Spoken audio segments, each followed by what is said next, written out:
Hello, coaches. Welcome back to another episode of Coach Better Spotlight. In today's episode, Clint and I are chatting about a question we received in our Coach Better Facebook group. How do you get feedback on your coaching? In this Spotlight episode, we highlight 3 critical data points for feedback, as well as the ways that you can layer or scaffold that feedback over time so that you're not only soliciting feedback, but keeping track of what you learn so you can build your own professional growth plan. In the full audio podcast, we also dig a little deeper into the purpose and value of feedback and the ways that we can seek out a critical friend, both within and beyond our immediate school community, to reflect on the feedback we receive. As coaches, we know it's critical that we demonstrate our commitment to professional growth, and our conversation today builds a potential process that all coaches can use to track, reflect on, and learn from feedback on their coaching. If you have questions about coaching, please join our Facebook group and share your question there, because we'll answer it in a podcast just like this. If you enjoy any part of this video, please give it a thumbs up. And if you'd like to see more conversations like this, please subscribe to our channel and click the notifications bell to find out every time we release a new episode. Remember, you can also listen to the full Coach Better episode wherever you get your podcasts. We are passionate about the impact coaching can have on student learning, school culture, and teacher professional growth, and we want to help you coach better. We've got some great opportunities for more learning after today's conversation, so stick around all the way to the end.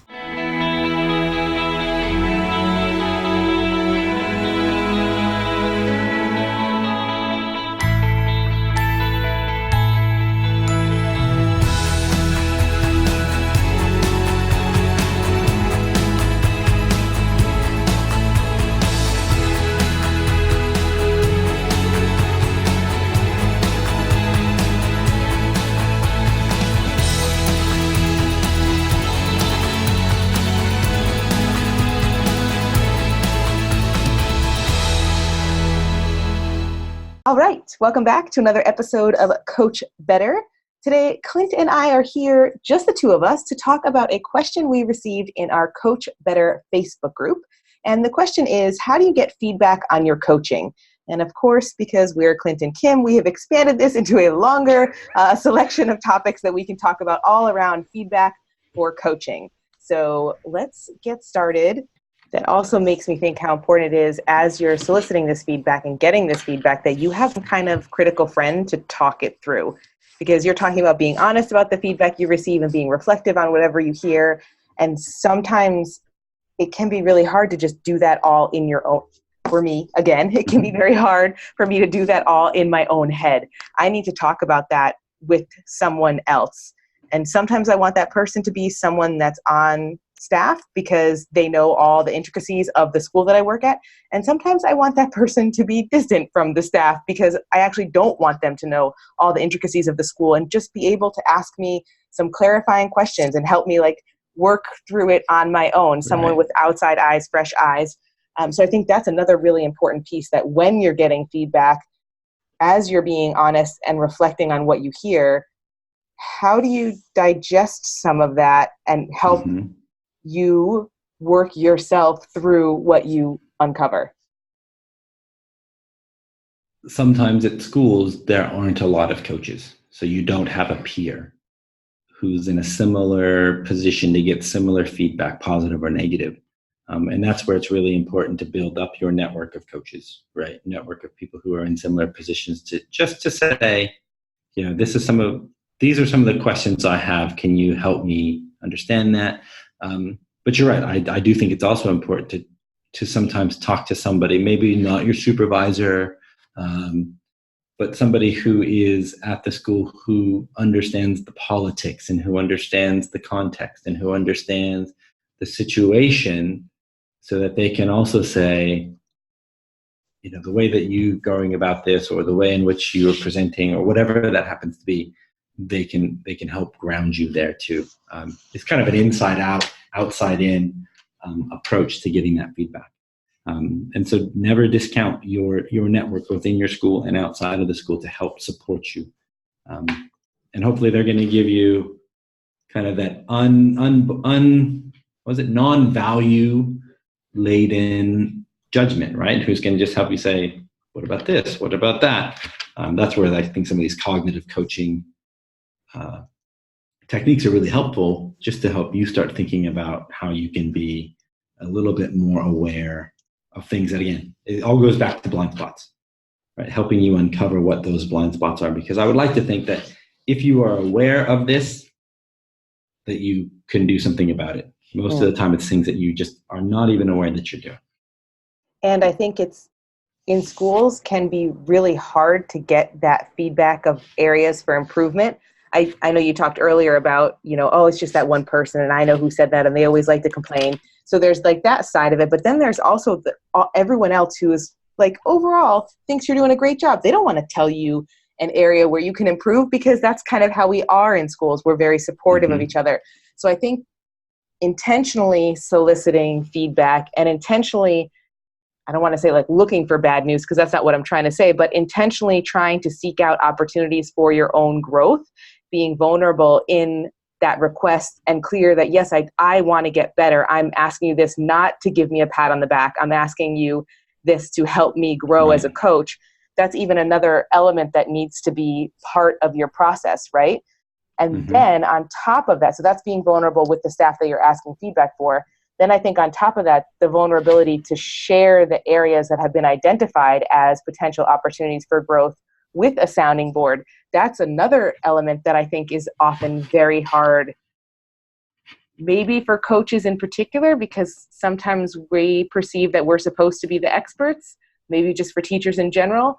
But I think that idea of using others as a sounding board is really important, but it does require some vulnerability. So there's like the vulnerability and the asking and being genuine about the asking. And then there's the vulnerability in looking for support and feedback and sounding board genuinely to help you take that next step.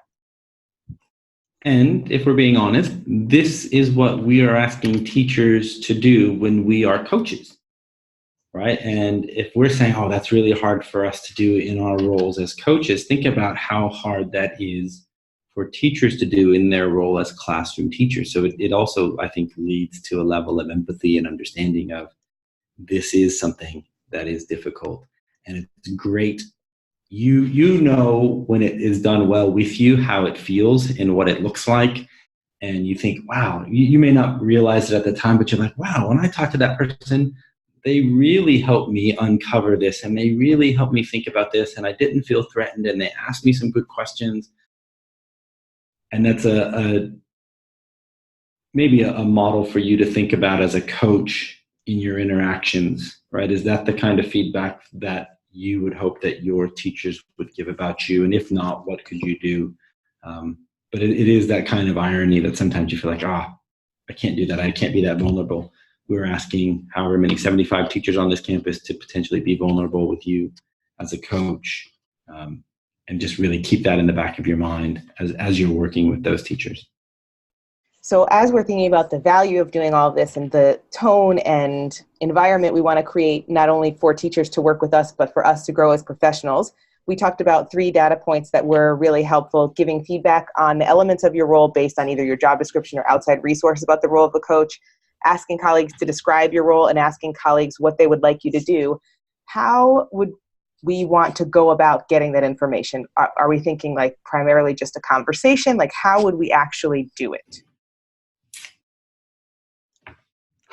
So what we're talking about at the moment is trying to do a targeted survey, like, again, more formal, maybe twice a year, just to be like, hey, I will choose, similar to like you would do with what's called a 360 evaluation, right? I will choose who this goes out to, but I'm going to not just pick the ones who I know are going to say great things about me. I'm going to pick a wide variety of people to kind of give me feedback on whatever those elements are. Do that a couple of times a year, just so you have points of comparison throughout the year. But also then thinking, as I'm finishing up a coaching cycle with a team or with a teacher, maybe I'm a grade 5 coach and I'm working with the grade 5 teachers on a particular unit. At the end of that coaching cycle, at the end of that unit, when it's fresh in their minds, giving them maybe some very specific questions. And also maybe letting them know before we start, hey, at the end of this, I'm going to be asking you these types of questions, particularly maybe with how I'm working with students, or particularly with how, we're functioning in meetings and how I'm helping to meet your needs in meetings. So You don't have to give me feedback as we go, but at the end, I'm going to ask for this feedback. So just as you see things and as you keep thinking about this, just make a note of that. So that's kind of what we're thinking about at the moment. We're conscious of survey fatigue and like asking too many people too many things. But at the same time, we have to generate that data somehow. Once a year just isn't enough, to be honest. You've got to have it multiple times in a year so that you can get the data, act on the data, right? Design an intervention or a plan, act on it, and then hopefully later on get some more data about, did your intervention work? I mean, that is the basis of a coaching cycle. Like, how are you coaching yourself to work on those things? And really trying to be public with that as much as we can and transparent with that so that people know not why I'm doing this, but this is what I'm focusing on. So as we're interacting, keep that in mind so that you can help give me more feedback moving forward. I think just like bigger picture too, it helps if there's feedback being solicited for a variety of things. It's a little bit awkward if you're the only one looking for feedback. So I can see how that could be a challenge. And that might have been what prompted this question in the Facebook group. It's like, oh, how do I ask for feedback when we're not getting it from anyone else? But if, administrators or school leaders are doing this kind of feedback, if teachers are getting feedback from students, then you're just one of many types of personalities in the school that are soliciting feedback. I think that helps too. But I really like the idea of the targeted survey, and I like the idea of asking at the beginning of work with a teacher or team, like, I'm going to be asking you for some feedback on X, Y, and Z at the end. Can you keep that in mind as we work together? Well, it's just backwards by design, right? Yep. This is what my assessment is going to be. I'm going to tell you that at the beginning so that as we're working on this, you can make some notes. And really, we're just trying to be, I think, consistent with what we try and do throughout the school. How do you keep that same consistency, whether you're assessing students or, evaluating teachers or whatever word, observing teachers or whatever word it is that you use at your school? How can we keep those? If we say we know this is good learning and we know that this is a supportive learning environment, how do we do that for teachers? How do we do that for coaches? How do we do that for administrators, as well as students? Yeah. A little thing I do every time I have a coaching conversation that I got from, some coaching book at some point, is I always ask, like, what was helpful during this call? And is there anything you'd like me to change from this conversation? And it's like a super small thing, but it helps me reflect on the conversation. What I might have thought was like the least important part of the conversation was actually the most important part of the conversation to them. And so I will take notes on that for myself to remind myself, oh, they really appreciated this aspect of the conversation. This is something I want to focus on and bring back next time. And, when you ask directly to someone's face, it's really hard for them to tell you something they want to change. So usually it's generally pretty positive. But if something does come up like, oh, I need to talk for longer, I should talk for shorter, whatever, then that's right there, something for you to improve on. So I think there's like this concept too of, I know I talked about it earlier, this informal way of getting feedback so that you're all the time always making adjustments and tweaks to your practice based on every single person you work with. So it's not just a data dump of, oh my God, this is what everyone thinks of me in one go, but actually, now that I see it all laid out, that connects back to this conversation and connects back to this conversation and connects back to this, So I think that's a nice way to almost scaffold yourself for professional growth. If you have those informal conversations with the individual people you're working with, slightly more formal conversations with teams of coaches where you're kind of soliciting some feedback, and at the same time with a coaching cycle with teams of teachers, and then those targeted surveys, that's like a really nice scaffold of, small informal feedback up to more formal that can help you grow over the span of a year. That wraps up today's episode of Coach Better Spotlight. If you want to catch the rest of the recording, find it wherever you get your podcasts under the name Coach Better. And if you enjoyed today's episode, please subscribe to our channel and catch us on social media at Eduro Learning or follow the hashtag Coach Better. As promised, here is our exciting new professional learning opportunity that we're super pumped to be bringing straight to you. Time to talk is crucial for today's modern educator. We know that so many of you are juggling a lot because your students, your peers, and your stakeholders mean so much to you. We know that sometimes this means making it to a conference or a weekend workshop is not always your best option. And we know that even when you do make it to that conference, you may not have been able to dig as deeply into a topic as you wanted to. You might have been left with unfinished conversations. Your students, peers, and stakeholders deserve professional development that recognizes the challenges of a modern educator. Eduro gets it. We are responding to change in our professional world, and we build the professional development that we want to be part of personally. This year, Eduro wants to harvest your willingness to always learn more, your eagerness to do dialogue diligently. That's why this year we are proud to invite your voice to a brand new type of learning, Mastermind Ed. We know that groupthink is the enemy of creativity. That's why Mastermind Ed focuses on harnessing diversity of thought and context. We know that sometimes best practice is simply the result of not having new practice as part of the conversation.